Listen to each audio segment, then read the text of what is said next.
বন্ধুরে আমার, হাদিস শরীফের কিছু অংশ আমি আপনাদেরকে শুনিয়েছি। যিনি আল্লাহ ওয়ালা, যার অন্তরে নবীর প্রেম ছিল, আহলে বাইতের প্রেম ছিল, কোরআনের প্রেম ছিল, আইনের ভান্ডারে কোরআন অবজারভেশন করে যিনি বাস্তব জীবনকে বাস্তবায়ন করে করে তিনি ফিউচার পর্যন্ত পৌঁছে গেছেন। ওনার ফিউচার হয়ে গেছে অত্যন্ত ব্রাইটনেস, আলোকিত। জোরে জোরে বলেন না সুবহানাল্লাহ। আপনি আমি জীবনে কার কোন মানুষের কবর কি দেখতে পাইছি দৈর্ঘ্যে প্রস্থে 70 গুণ চওড়া?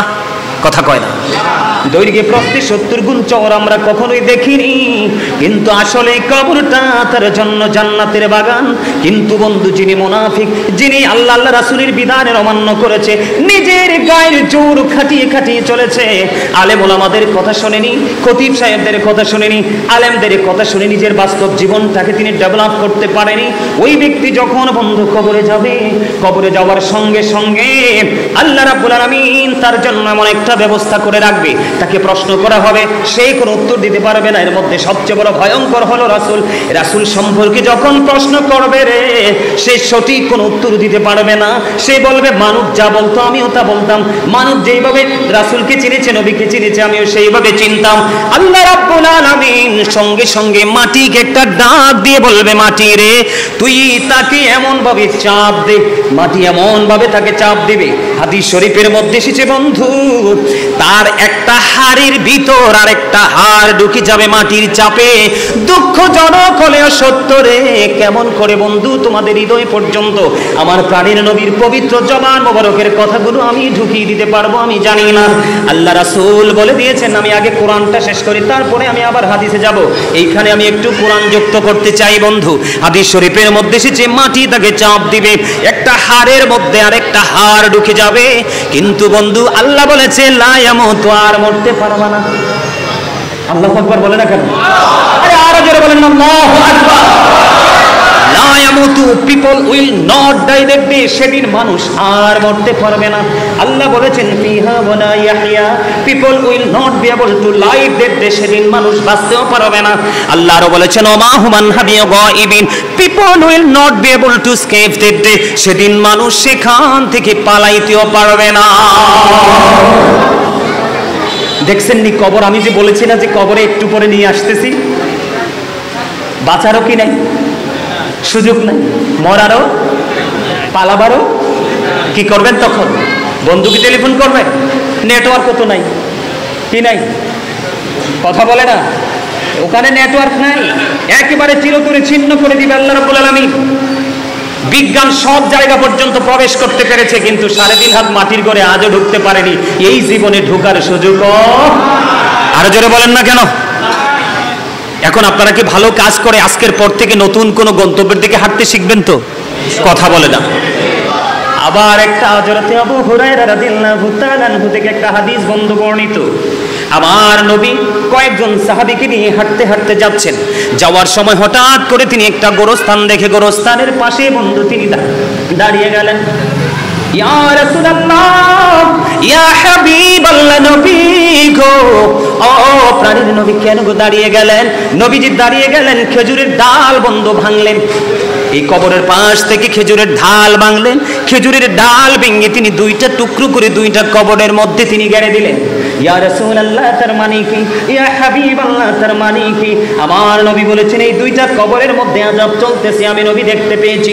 যতক্ষণ পর্যন্ত খেজুরের ডালাগুলো সবুজ থাকবে রে, ততক্ষণ পর্যন্ত খেজুরের ডালাগুলো জিকির করতে থাকবে, আর এই জিকিরের বদৌলতে কবরবাসীর কবর আযাব মালিক বন্ধ করে দিবে। লাভটা কি? এদিক যে সূরা আল ইমরানের 185 নম্বর আয়াতের শেষ অংশে আল্লাহ বলতেছেন ওয়ামাল হায়াতুদ দুনিয়া ইল্লা মাতাউল গুরুর, এই পৃথিবীর জীবন, এই দুনিয়ার জীবন একটা ধোঁকা ছাড়া, প্রতারণা ছাড়া কিছুই নয়। একদিকে আপনি আমি প্রতারণার মধ্যে পড়ে আছি, ধোঁকার মধ্যে পড়ে আছি, আর ধোঁকার মধ্যে পড়ে দেদারসে আমরা অর্থ কুড়িয়ে আনছি। কার জন্য? নেক্সট জেনারেশনের জন্য, পরবর্তী প্রজন্মের জন্য। আল্লাহ রাব্বুল আলামিন সূরা শুআরাতে বলতেছে এগুলো নাকি কাল হাসরের ময়দানে কোনো কাজেই আসবে না। কার জন্য করছি? নিজের সোনালী সুন্দর ভবিষ্যৎকে অনিশ্চিত ভবিষ্যতের দিকে আমরা ঠেলে দিচ্ছি শুধুমাত্র একটু মাত্র পৃথিবীর লালসার কারণে। সম্মানিত উপস্থিতি, রাজীব ভাইয়ের বাবা চলে গেছে। আপনার বাবাই তো আজকে রাজীব ভাইয়ের বাবা চলে গেছে। ওনার বাবা যে চলে গেছে, ওই মানুষটাকে কি পৃথিবীর যা কিছু আছে তা কিছুর বিনিময় কি ফিরিয়ে আনা যাবে? আপনি আমি চলে গেলে আনতে পারবে? ভালোবাসতে তো আর কেউ কম বাসে না, কিন্তু ফিরিয়ে আনার কোনো সুযোগ নেই। ঠিক বাস্তবতা হলো আপনাকে আমাকেও কি করতে হবে? চলে যেতে হবে। রাসূল বলেছেন আল কবারু রুজাতুম মির রিয়াদিল জান্নাতি উফরাতুম মিন হুফারিন নার। আল্লাহ রাসূল বলেছেন কবরটা দুইটা রূপে রূপান্তরিত হবে। কয়টা? নেগেটিভ এন্ড পজিটিভ, আলো এবং আধার, জান্নাত এবং জাহান্নাম। আমরা কিন্তু সবাই মুসলমান। কবর কয়টা রূপে রূপান্তরিত হবে? কথা বলে না, কয়টা? দুইটা রূপে। কয়টা রূপে? দুইটা রূপে। একটা হলো জান্নাত আর একটা হলো জাহান্নাম। আপনারা কিন্তু কবরটাকে দেখতে কিন্তু 3.5 হাত মাটির ঘরে দেখেন। কি দেখেন? যিনি জান্নাতি হবে, আমার দিকে তাকান, যিনি জান্নাতি হবে ওনার কবরে ওনাকে রাখতে দেরি, ওনার কবরটা কি হয়ে যাবে? দৈর্ঘ্যে এবং প্রস্থে 70 গুণ চওড়া হয়ে যাবে। জোরে বলেন না সুবহানাল্লাহ। আর জোরে। আজকে রাজীব ভাই ওনার বাবার আত্মার মাগফিরাতের উদ্দেশ্যে এত সুন্দর জান্নাতের বাগান সাজিয়েছে। বাবা মার সাথে সত্যিকারের সৎ ব্যবহার হলো পিতামাতা চলে যাওয়ার পরে বা আপন স্বজন চলে যাওয়ার পরে তাদের জন্য দোয়া করা, তাদের জন্য দান সদকা করা, তাদের জন্য আলেম ওলামাদের সাথে সম্পর্ক রেখে তাদের সাথে জেনে বুঝে, বাবা যেই ছেলের সাথে যেই লোকটার সাথে বেশি মধুর সম্পর্ক ছিল বাবার ওই বন্ধুর সাথে বেশি সুসম্পর্ক রাখা। কি বলেন দাদা ভাই? হ্যাঁ, সম্মানিত উপস্থিতি, কেন বললাম জানেন? একটা নেক সন্তান পৃথিবীর সকল কিছুর চাইতে উত্তম দামি সম্পদ। আর যারা বলেন না সুবহানাল্লাহ। পৃথিবীতে সম্পদ সব পিতামাতাই দিয়ে যেতে পারে, কিন্তু সবচেয়ে উত্তম সম্পদ নেক সন্তান রেখে যেতে সব বাবা মা পারে না। এটা হলো সবচেয়ে বড় চ্যালেঞ্জের জায়গা।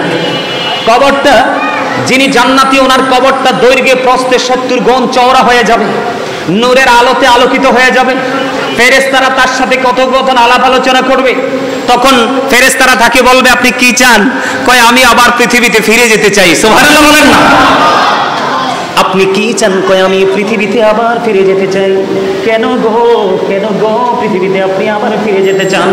কয় আমি আবার ফিরে যেতে চাই, তার কারণ হলো পৃথিবীর বুকে আমার প্রিয়জন যাদেরকে কোলে পিঠে করে খাইয়েছি, মানুষ করে রেখে এসেছি, ওরা এত বেশি কান্নাকাটি করছে।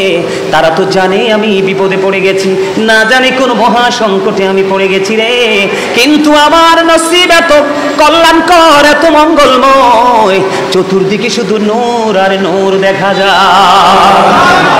আমি তাদেরকে সান্ত্বনা দিব, আমি তাদের কাছে আবার ফিরে যাব। হাদিস শরীফ। কিন্তু বন্ধু, এবার ওই ফেরেশতারা ডেকে ডেকে বলবে না না না না, তুমি আর ফিরে যেতে পারবে না, তোমার আর ফিরে যাওয়ার কোনো সুযোগ নেই।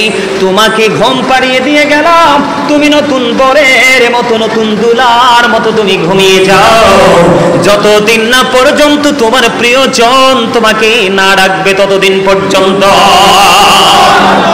আর জোরে বলেন না সুবহানাল্লাহ। লবণ না দিলে খাবার খাওয়া যায়? কেন? মজা হয় না, তাই না? লবণ ছাড়া যেমনি খাবার মজা হয় না, ঠিক তেমনি প্রেম ছাড়াও কখনো আমল মজা। এত মজার একটা হাদিস শরীফের কিছু অংশ শোনালাম আপনাদের। সুবহানাল্লাহ। তা লবণ শূন্য খাবারের মতো হয়েছে। একটু মহাব্বতে বলেন সুবহানাল্লাহ।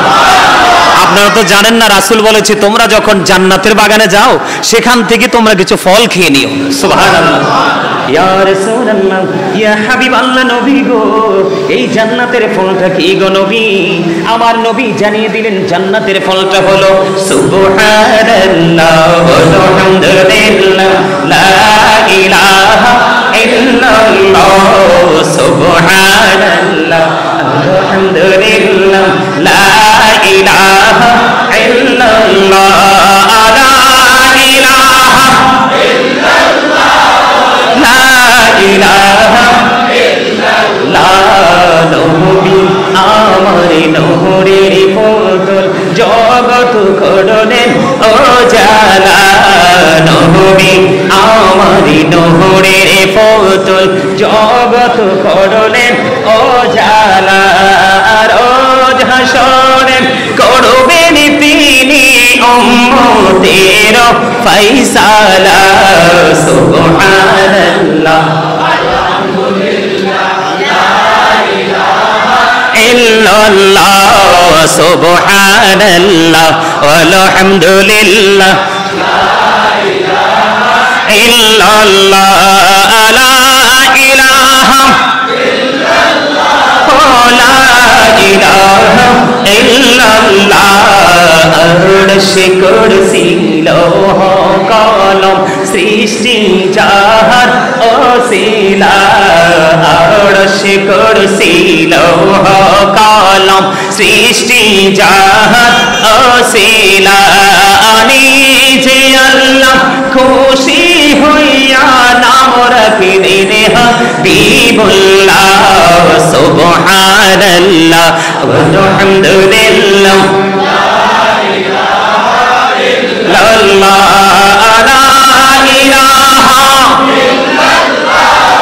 লা ইলাহা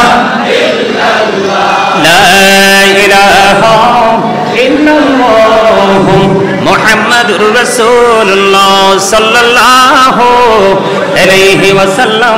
জোরে জোরে বলেন আলহামদুলিল্লাহ। আর জোরে কন্যা এও কোন দিকে আপনাদেরকে বুঝাইতাম, তবে আগের চাইতে আপনাদের মানসিকতাটা অনেকটা চমৎকার হয়েছে। এবারের জিকিরটা অত্যন্ত চমৎকার লাগছে। আপনাদেরকে বলি, আমরা মানুষের মধ্যে বৈষম্য সৃষ্টি করি। কি করি? বৈষম্য সৃষ্টি করি। কেউ লম্বা, কেউ খাটো, কেউ মোটা, কেউ চিকন, কেউ সুন্দর, কেউ কালো, কেউ ধনী, কেউ গরিব। এরকম আমাদের মধ্যে একটা সামাজিক বৈষম্য আছে না?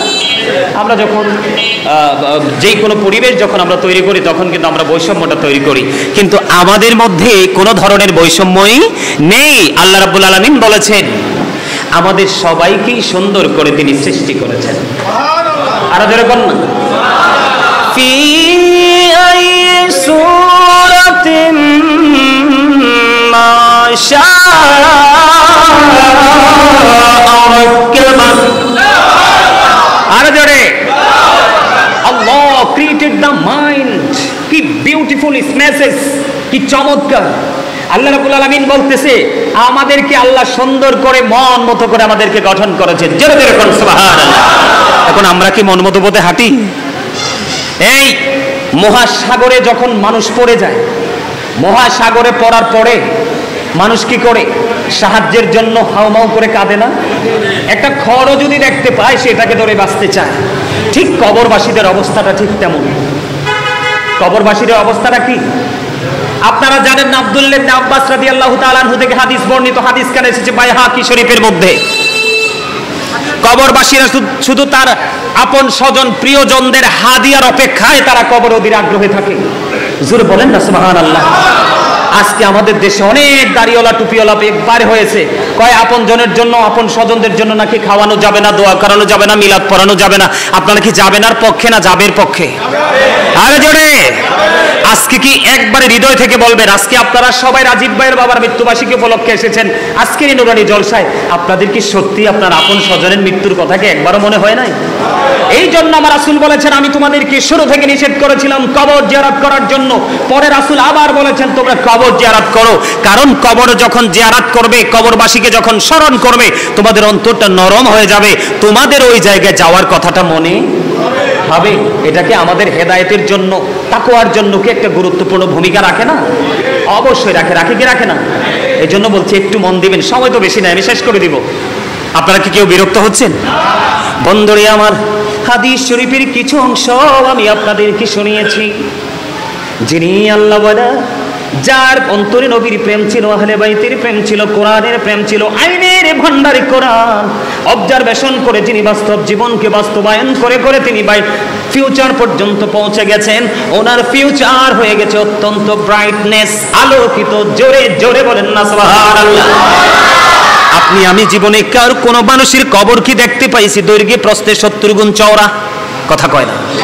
দৈর্ঘ্যে প্রস্থে 70 গুণ চওড়া আমরা কখনোই দেখিনি, কিন্তু আসলে কবরটা তার জন্য জান্নাতের বাগান।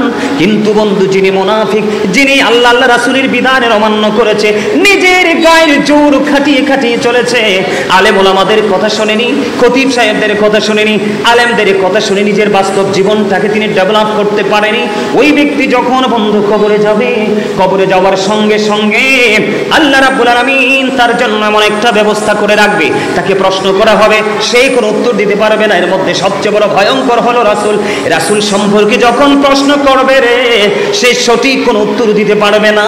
সে বলবে, মানুষ যা বলতো আমিও তা বলতাম, মানুষ যেইভাবে রাসূলকে চিনেছে, নবীকে চিনেছে, আমিও সেইভাবে চিনতাম। আল্লাহ রাব্বুল আলামিন সঙ্গে সঙ্গে মাটিকে একটা ডাক দিয়ে বলবে, মাটি রে, তুই তাকে এমন ভাবে চাপ দে, মাটি এমন ভাবে তাকে চাপ দিবে, হাদিস শরীফের মধ্যে এসেছে বন্ধু, তার একটা হাড়ের ভিতর আর একটা হাড় ঢুকে যাবে মাটির চাপে। দুঃখজনক হলেও সত্য রে। কেমন করে বন্ধু তোমাদের হৃদয় পর্যন্ত আমার প্রাণের নবীর পবিত্র জবান মোবারকের কথাগুলো আমি ঢুকিয়ে দিতে পারবো আমি জানি না। আল্লাহ রাসূল বলে দিয়েছেন, আমি আগে কোরআনটা শেষ করি, তারপরে আমি আবার হাদিসে যাব। এইখানে আমি একটু কোরআন যুক্ত করতে চাই বন্ধু। হাদিস শরীফের মধ্যে এসেছে, মাটি তাকে চাপ দিবে, একটা হাড়ের মধ্যে আরেকটা হাড় ঢুকে যাবে। কিন্তু বন্ধু, আল্লাহ বলেছে লা ইয়ামুতু, আর মরতে পারবে না। আল্লাহু আকবার বলে না কেন? আরে আরো জোরে বলেন আল্লাহু আকবার। লা ইয়ামুতু, people will not die that day, সেদিন মানুষ আর মরতে পারবে না। আল্লাহ বলেছেন ফিহা ওয়ালা ইয়াহইয়া, people will not be able to live that day, সেদিন মানুষ বাঁচতেও পারবে না। আল্লাহ আরো বলেছেন ওমা হুমান হাবিয়া গায়িবিন, people will not be able to escape that day, সেদিন মানুষ সেখান থেকে পালাইতেও পারবে না। দেখছেন নি কবর? আমি যে বলেছি না যে কবরে একটু পরে নিয়ে আসতেছি, বাঁচারও কি নাই সুযোগ নাই, মরারও পালাবারও। কি করবেন তখন? বন্ধুকে টেলিফোন করবেন, নেটওয়ার্ক তো নাই, কি নাই, কথা বলে না, ওখানে নেটওয়ার্ক নাই, একেবারে চিরতরে ছিন্ন করে দিবে আল্লাহ রাব্বুল আলামিন। বিজ্ঞান সব জায়গা পর্যন্ত প্রবেশ করতে পেরেছে, কিন্তু 3.5 হাত মাটির ঘরে আজও ঢুকতে পারেনি। এই জীবনে ঢোকার সুযোগও, আরো জোরে বলেন না কেন? এখন আপনারা কি ভালো কাজ করে আজকের পর থেকে নতুন কোন গন্তব্যের দিকে হাঁটতে শিখবেন তো? কথা বলে না। আবার একটা হযরত আবু হুরায়রা রাদিয়াল্লাহু তাআলা আনহু থেকে একটা হাদিস বন্ধু বর্ণিত। আমার নবী কয়েকজন সাহাবীকে নিয়ে হাঁটতে হাঁটতে যাচ্ছেন, যাওয়ার সময় হঠাৎ করে তিনি একটা গোরস্থান দেখে গোরস্থানের পাশে বন্ধু তিনি দাঁড়িয়ে গেলেন।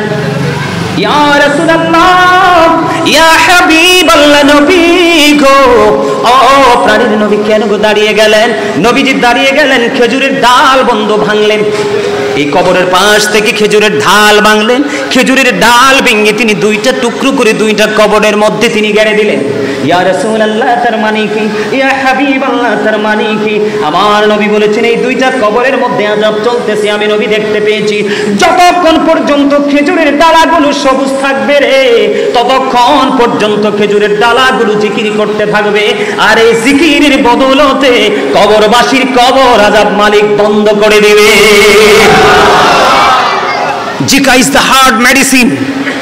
গবেষণা ইনস্টিটিউট থেকে বের করেছে স্টেনোবার যারা, তারা বলেছেন জিকির আপনার হার্টকে স্ট্রং রাখবে। একটা মানুষের হার্ট যত বেশি স্ট্রং, একটা মানুষের জীবন তত সুন্দর। জিকিরের ফজিলত, জিকিরের মর্যাদা এত বেশি। আপনি ঈমানকে টেকসই করে যখন আমল করতে করতে নতুন গন্তব্যের দিকে হাঁটতে থাকবেন, যতই যাবেন সামনে পৃথিবীর সবাই দেখে অন্ধকার, কিন্তু আপনার দৃষ্টি যাবে শুধু আলোর দিকে। কোথায়? কথা বলে না কেন? আরে আরো জোরে বলেন না। আমি আপনাদেরকে আজকে যেহেতু কবরবাসীর উদ্দেশ্যে, রাজীব ভাই বাবার উদ্দেশ্যে আজকের জান্নাতের বাগান বন্ধু আরেকটা মজার, একটা আকর্ষণীয় একটা হাদিস আমি আপনাদেরকে শোনাই। মুহাম্মদ ইবনে নসর রাদিয়াল্লাহু তাআলা আনহুর বাবা, মানুষ যখন মারা যাইত গো, মানুষ মারা গেলে তিনি জানাজায় অংশগ্রহণ করতে পারলে তিনি বেশি খুশি হতেন। সব সময় তিনি যত দূরেই মানুষ মারা যাক, যখন তিনি মৃত্যুর সংবাদ পাইতেন তিনি জানাজায় শরীক হয়ে যেতেন। হঠাৎ একদিন এমন এক প্রেমময় দৃশ্য তিনার চোখের সামনে এসে পড়লো। দৃশ্যটা হলো বন্ধু, সব মানুষ এই লোকটাকে জানাজা দিল, কাফন পরালো, দাফন করে চলে গেল।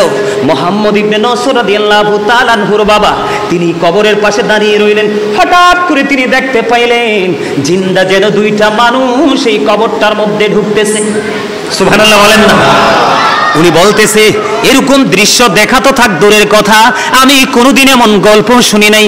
কি এমন আশ্চর্য খবর, মানুষ মারা গেল, একটা ডেড বডি কবরে রাখা হলো, কিন্তু কবরের মধ্যে মনে হয় যেন দুইটা জিন্দা মানুষ যেন প্রবেশ করতেছে। তিনি আশ্চর্য হয়ে গেলেন, তিনি এখানে দাঁড়ায় রইলেন, অনেকক্ষণ দাঁড়ায় রইলেন। দাঁড়ায় থাকতে থাকতে হঠাৎ করে তিনি দেখতে পাইলেন একজন বের হয়ে চলে যাচ্ছে, ওনার সাথে তিনি কথা বলতে পারলেন না। আরো একজন এখনো পর্যন্ত এই নতুন কবরের মধ্যে প্রবেশ করে আছে রে। এবার ওই মুহাম্মদ ইবনে নসর রাদিয়াল্লাহু তাআলা আনহুর বাবা তিনি কি করলেন, ওই নতুন কবরের পাশে দাঁড়াইয়া 10 বার তিনি সূরা ইয়াসিন তেলাওয়াত করলেন, 10 বার তিনি সূরা মুলক তেলাওয়াত করলেন, করে আল্লাহর দরবারে দুখানা হাত তুলে দিলেন। ইয়া রাব্বাল আলামিন, মনিব আমার সামনে রহস্যের একটা ঘটনা গো আল্লাহ, আমি সেই রহস্য উদ্ঘাটন করতে চাই, দেখতে চাই মনিব, এটা কেমন করে সম্ভব, কেন এবার দুইটা মানুষ আসলো। বন্ধুরে আমার, ওই ওনার দোয়া শেষ হইতে দেরি রে, সঙ্গে সঙ্গে কবরটা, নতুন কবরটা ফাইটা দুইটা টুকরা হতে দেরি হয় না। জোরে বলেন আল্লাহু আকবার। কবরটা ফাইটা বন্ধু দুইটা টুকরা হয়ে গেল। কবরটা ফেটে যখন দুইটা টুকরা হয়ে গেল, এবার তিনি দেখতে পাইলেন ওই যে আরেকজন, তিনিও বের হয়ে চলে যাচ্ছেন। এবার ওনাকে ডাক দিলেন, হে আগন্তুক, আপনি একটু দাঁড়ান, আপনার সঙ্গে কথা আছে। আপনি কে গো? আপনারা দুইজন এসেছিলেন, একজন আগেই চলে গেল, আরেকজন এখনো পর্যন্ত আপনি অবস্থান করতেছেন, আপনারা কে? কয় আমরা পৃথিবীর কোনো মানুষ নই, আল্লাহ রাব্বুল আলামিনের রহমতের দুইজন ফেরেশতা। আপনাদের কাজ কি, আপনারা কেন গো এসেছেন? ওই আজকে যিনি ইন্তেকাল করেছে, যাকে কিছুক্ষণ আগে সমাহিত করা হয়েছে, উনি আল্লাহর এমন একজন প্রিয় বান্দা। আল্লাহ রাব্বুল আলামিন আমাদেরকে, ওই আল্লাহ রাব্বুল আলামিন মনোনীত করে রেখেছেন, আমাদেরকে পাঠিয়েছেন যে আপনাকে যখন ফেরেশতারা প্রশ্ন করবে, উনি যদি উত্তর দিতে না পারে, উত্তরগুলো যেন শিখিয়ে দেয়। জোরে জোরে বলেন না সুবহানাল্লাহ, আর জোরে বলেন সুবহানাল্লাহ। বন্ধুরে আমার, জান্নাতি যারা, তাদের নিয়ামতের অভাব নাই। জান্নাতি যারা, আল্লাহর প্রিয় বান্দা যারা, তারা কবর থেকেই নিয়ামত বরাদ্দ হয়ে যাবে। আল্লাহ রাব্বুল আলামিন পবিত্র কালামে হাকিমে বলে দিয়েছেন, ইনদা রাব্বিহিম ইউরযাকুন, আল্লাহ রাব্বুল আলামিন তাদের জন্য জান্নাতি খাবার বরাদ্দ করে রেখেছেন। জোরে জোরে কন্না সুবহানাল্লাহ, আর জোরে। আমরা তো জানি মানুষ মারা গেলে কি করে, মানুষকে কাপন টাপন পরাইয়া এটারে সোজা করে নিয়ে শোয়াই দিয়ে আসে, কিন্তু আল্লাহর প্রিয় যেটা, এটা সাথে সাথে কি হয়ে যায়। আর জোরে, আল্লাহ নিজে বলতেছে জান্নাতীদের জন্য আল্লাহ জান্নাতি খাবার বরাদ্দ করে রাখছে। আর যারা বলেন না সুবহানাল্লাহ, এই সুবহানাল্লাহ তো জান্নাতীদের খাবার। এই সুবহানাল্লাহ শব্দটা জান্নাতীদের কি খাবার। আমরা আজকে সবাই জান্নাতি মেহমান, এখানে যারা প্রবেশ করেছি, নসিবটা যদি ভালো হয়, হৃদয় নিয়তটা যদি সহি থাকে, এখান থেকে বের হবেন একবারে নিষ্পাপ হয়ে। ওমা আমিন কয় না? আর জোরে বলেন আমিন, আর জোরে। আমি যদি বলি এখানে নেককার কে আছেন, কেউ হাত তোলার সাহস পাবেন না। যদি বলি গুনাহগার কে আছেন, 2 হাত তুলবো আমরা, ঠিক না? যেহেতু নিজেদেরকে অপরাধী মনে করি, অপরাধ থেকে মুক্ত হওয়ারও তো দরকার আছে না? আল্লাহ রাব্বুল আলামিন জান্নাতি খাবার বরাদ্দ করে রেখেছেন বন্ধু আল্লাহর প্রিয়দের জন্য। আর যারা অপরাধী, যারা পাপী রে, একটু আগেই আমি বলেছি বন্ধু, তুমি বাঁচতে পারবা না, মরতে পারবা না, পালাতেও পারবা না। সূরা শুআরার 88 নম্বর আয়াতে আল্লাহ জানিয়ে দিয়েছে, তোমার ধন সম্পদ, ইবেন সন্তান পর্যন্ত কোনো কাজে লাগবে না। হাদিস শরীফের মধ্যে এসেছে, আল্লাহ বলে, আল্লাহ রাসূল বলেছেন, কবরটা 2টা রূপে হবে, একটা হলো জান্নাতের বাগান, আর একটা হলো জাহান্নামের গর্ত। এখন বন্ধু, আমি সংক্ষিপ্ত সময়ে যেহেতু একটু কাট করে কথাগুলো বলছি, আপনার যারা অপরাধী, যারা পাপী, যারা জাহান্নামী, তাদের জন্য একটা খাবারের খবর পাইলাম। কি খাবার? একটা খাবারের খবর পাইলাম। সেই খাবারটার নাম হলো বন্ধু তিনাতুল খাবাল। কি? তিনাতুল খাবাল। ইয়া রাসূলুল্লাহ, ইয়া হাবিবাল্লাহ, নবী গো, এই তিনাতুল খাবালটা কি গো নবী? আমার দিকে তাকার বন্ধু, এই তিনাতুল খাবালটা হলো আরেকটা জাহান্নামীর নিংড়ানো রক্ত অথবা পুজ। আরেকটা জাহান্নামীর রক্ত পুজ, এটা কিন্তু আরেকটা জাহান্নামীকে খেতে দেওয়া হবে। জাহান্নামীদের কিন্তু কোনো মরণ নেই। ওই যে বললাম, বাঁচতেও পারবা না, মরতেও পারবা না, পালাইতেও পারবা না। বাঁচার কোনো সুযোগ, পালাবারও সুযোগ, মরারও সুযোগ। এই জন্য আমাদেরকে ভালো কাজ করতে হবে। জিকিরের মধ্যে অন্যতম একটা জিকির হলো, বলবো একটু, এক্ষুনি শেষ করে দিচ্ছি একেবারে অল্প সময়ের মধ্যে। হযরতে আবু যর রাদিয়াল্লাহু তাআলা আনহু থেকে হাদিস বর্ণিত, বাঁচার জন্য বলছি, বাঁচার রাস্তা দেখাচ্ছি, একেবারে সহজ সরল রাস্তা। মসজিদের খতিব সাহেবের সাথে প্রেম রাখবেন, তার সাথে প্রেমের বন্ধন তৈরি করে রাখবেন। মানুষ মাত্রই বল, কারণ লং সময় যখন এক পাশাপাশি থাকে কিছু না কিছু ত্রুটি কিন্তু প্রকাশিত হয়। এটার জন্য কখনোই হুজুরদের সাথে শত্রুতা করিয়েন না বন্ধু, কারণ শয়তান সবার সাথে আল্লাহ লেলিয়ে দিয়েছে শুধুমাত্র মানুষের ঈমানকে যাচাই বাছাই করার জন্য। ঠিক কিনা বলেন? তবে মজার খবর হলো যারা মুমিন, 100% মুমিন, তাদের জন্য আল্লাহ বলেছেন শয়তান ডিসিপশন ইজ ভেরি উইক, শয়তানের ধোঁকা মুমিনের জন্য একেবারে দুর্বল। সুবহানাল্লাহ বলেন না? আর জোরে, ইন্না কাইদা শাইতানি কানা দাঈফা, শয়তান ডিসিপশন ইজ ভেরি উইক, শয়তানের ধোঁকা মুমিনের জন্য একেবারে দুর্বল। হাজার চেষ্টা করলো মুমিনকে গায়েল করতে। আপনারা সবাই তো এখানে গুনাহগার, গুনাহগার না আমরা? এখন গুনাহ থেকে মাপ পাওয়ার দরকার আসেনি? কথা কয় না, আসেনি? আছে। ছোট্ট হাদিস বন্ধু, শীতের দিনে নবীজি বের হলেন, বের হওয়ার পরে চাইয়া দেখলেন শীতের দিনে কিন্তু গাছের পাতাগুলো ঝরে যায়, যায় কিনা? সব পাতা ঝরে যায়, কিছু কিছু গাছের পাতা ছাড়া। নবীজি দেখলেন গাছের পাতা ঝরতেছে। হাদিস শরীফের মধ্যে এসেছে আমার নবী গাছের ঢাল ধরলেন। যেই গাছের পাতা অটো জোরে ধরলে আরো বেশি জোরে না? এবার আবু জরকে ডাক দিলেন। আবু জর উত্তর দিলেন লাব্বাইকা ইয়া রাসূলুল্লাহ, আমি হাজির। এবার বন্ধু আমার নবীজি দেখে দেখে বললেন, রে আবু জর, চাইয়া দেখো শীতের কারণে শুষ্ক হয়ে গাছের পাতাগুলো কেমনি জোরে জোরে পড়ে যায় রে। আমার উম্মতগুলো আল্লাহর কুদরতি কদমের মধ্যে, আল্লাহর বান্দাগুলো আল্লাহর কুদরতি কদমের মধ্যে যখন নামাজের মাধ্যমে পবিত্র সুন্দরী কপালটা যখন লাগিয়ে দিবে, সে যখন নামাজ পড়বে, নামাজ পড়তে দেরি রে ওই শীতের দিনের গাছের পাতার মতো তার জীবনের গুনাহগুলি ঝরতে দেরি করবে না। আমি আজকে রাজীব ভাইকে আন্তরিকভাবে এবং তার পরিবার এবং তার সাথে সহযোদ্ধা যারা আছে সবাইকে আন্তরিকভাবে মোবারকবাদ জানাচ্ছি এবং আপনাদেরকেও জানাচ্ছি এত সুন্দর একটা আয়োজন করার জন্য, এবং আপনাদের উপস্থিতিটা ছিল অত্যন্ত চমৎকার। আপনাদের সবাইকে আন্তরিকভাবে মোবারকবাদ জানাচ্ছি। সম্মানিত উপস্থিতি, আপনারা আমার সকলের আপন স্বজনই কবরে আছে। যদি অন্য কোনো সপ্তাহে অন্য কোনো দিন না পারেন, প্রত্যেকটা শুক্রবারে হলো বাবার কবর জিয়ারত করতে যাবেন, মায়ের কবর জিয়ারত করতে যাবেন। রাসূল বলেছে যদি সন্তানটা বাবা মার অবাধ্য হয় তারপরেও যদি প্রত্যেক জুমায় সে ধারাবাহিকভাবে বাবা মার কবর জিয়ারত করে, আল্লাহ রাব্বুল আলামিন তাকে পিতামাতার বাধ্য সন্তান হিসাবে কবুল করে নেয়। আরো জোরে, রাসূল বলেছেন হতভাগা সে, হতভাগা সে, হতভাগা সে। রাসূল গো, কে সেই হতভাগা? পিতামাতা দুজনকে পেল অথবা একজনকে পেল, তাদের সেবা করে সে জান্নাতি হতে পারলো না, তার মতো হতভাগা আর কেউ হতে পারে না।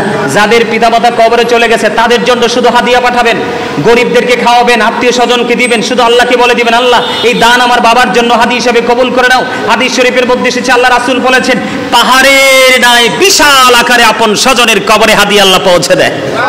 আর যারা কন্যা সুবহানাল্লাহ, যাদের আপন স্বজন কবরে তাদের জন্য শুধু হাদিয়া পাঠাবেন, দান করবেন, গরিবদেরকে খাওয়াবেন, মসজিদে টাকা দিবেন, মাদ্রাসায় দিবেন, কোনো মেয়ের বিয়ে না হলে বিয়ে দিয়ে দিবেন, যদি তৌফিক থাকে, কারো কাপড় নাই কাপড় দিয়ে দিবেন। শুধু একটা উদ্দেশ্য থাকবে আল্লাহ আমার আপন স্বজনের হাদিয়া হিসাবে দিয়ে দিলাম। আর যাদের পিতামাতা দুনিয়ায় বেঁচে আছে তাদের পিতামাতাকে, বাবা মা অসুস্থ হলে তার কাছে বসতে হবে, মাথায় হাত বুলি দিতে হবে, তার যা প্রয়োজন তাকে দিতে হবে, সেবা করতে হবে। কাজের লোক রাখলে কিন্তু হবে, কাজের লোক রাখলে কিন্তু হবে। বাবা মা তো কিন্তু আপনার আমার সেবার সময় কিন্তু কাজের লোক রাখে নাই, জীবনটাকে তেজপাতা করে ফেলেছে বাবা এবং মা। করছে কিনা বলেন? একদিন আমার রাসূলকে প্রশ্ন করা হলো, ইয়া রাসূলুল্লাহ, আমার আব্বা আমার অর্থগুলো নিজের মতো করে খরচ করতে চায়, এখন আমার নবী ডাক দিয়া বলতেছে শুধু তুমি না, শুধু তুমি না রে, তোমার টাকা না, শুধু টাকা না, তোমার দৌলত না, তুমি নিজেও তোমার বাবার সম্পদ। বাবা যেইভাবে চায়, মা যেইভাবে চায় তোমাকে কাজে লাগাতে পারবে, তুমি না শব্দ ব্যবহার করতে পারবা না। কারণ রাসূলকে যখন প্রশ্ন করা হলো নবী গো আমার কাছ থেকে সবচেয়ে ভালো আচরণ, মিষ্টি আচরণ পাওয়ার হক কার বেশি? রাসূল বললেন ক্বালা উম্মুকা, তোমার মা। ক্বালা সুম্মা মান, তারপরে কে? রাসূল বললেন ক্বালা উম্মুকা, তোমার মা। আবার প্রশ্ন করলেন ক্বালা সুম্মা মান, তারপরে কে? আমার নবী বললেন ক্বালা উম্মুকা, তোমার মা। আবার প্রশ্ন করা হলো ক্বালা সুম্মা মান, তারপরে কে? নেক্সট কে? এবার আমার রাসূল বলেছেন ক্বালা আবুকা, তোমার বাবা।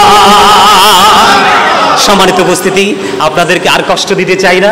আসলে আপনাদের উপস্থিতি এবং মনোযোগ আমার কাছে অসাধারণ লাগছে। রাজীব ভাইকে অন্তর থেকে এবং আপনার পরিবারকে অসংখ্য মোবারকবাদ জানাচ্ছি, এবং পাশে পাশে আমার ভাই অত্যন্ত মনোযোগ সহকারে তিনি কথাগুলো শুনেছেন এবং আদবের সাথে বসেছেন, উপস্থিত হয়েছেন। আপনাদেরকেও সাথে সাথে আন্তরিক মোবারকবাদ জানিয়ে আমার অগোছানো আলোচনা এখানেই সমাপ্ত করছি। আবার যদি কখনো কোথাও দেখা হয় নতুন কোনো বিষয় নিয়ে হাজির হব। আজকে যদি কথায় কেউ কষ্ট পেয়ে থাকেন আল্লাহর রাস্তায় ক্ষমা করে দিবেন, আর যদি ভালো লেগে থাকে কথাগুলোর উপর ভিত্তি করে আমল করার চেষ্টা করবেন। আল্লাহ যেন আমাদের সবাইকে ঈমান ইসলামী জিন্দেগি দান করে, সকলে বলুন আমিন। আমার আল্লাহ আল্লাহ আল্লাহ লা ইলাহা ইল্লাহ আল্লাহ আল্লাহ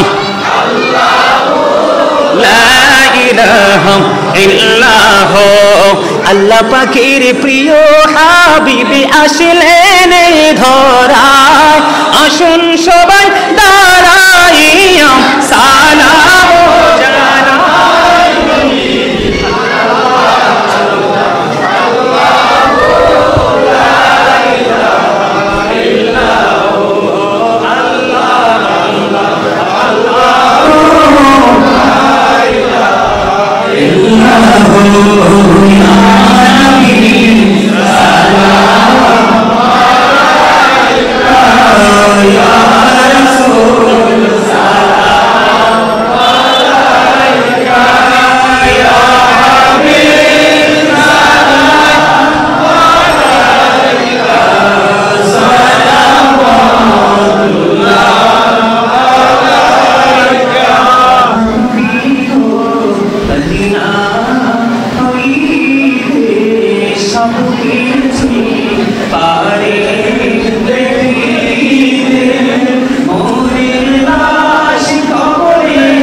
আসসালাতু ওয়াসসালামু আলাইকা রাসূলুল্লাহ, সালাতু ওয়াসসালামু আলাইকা। তোমার প্রিয় বান্দাদের অন্তর্ভুক্ত করে নাও।